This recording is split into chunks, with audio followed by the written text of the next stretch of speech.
Sorry గీత. Sorry గీత sister.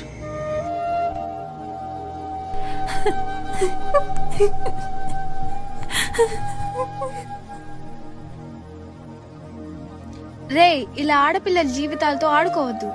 రే, నీకు దయచేసి దండం పెడతాను.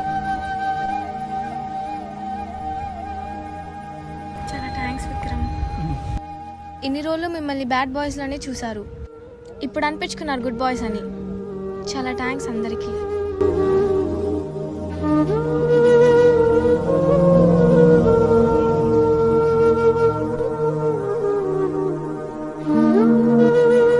కొన్నిసార్లు ఒక మాట, ఒక డెసిషన్, ఒక మనస్ఫూర్తిగా చేసిన హెల్ప్ ఒక ప్రాణాన్నే కాపాడగలదు. మేము బ్యాడ్ బాయ్సే, కానీ ఆడవాళ్ళని గౌరవిస్తాం, కానీ ఏడిపించాం. దయచేసి మీరు కూడా గౌరవించండి, కానీ కించపరచకండి. Thank you.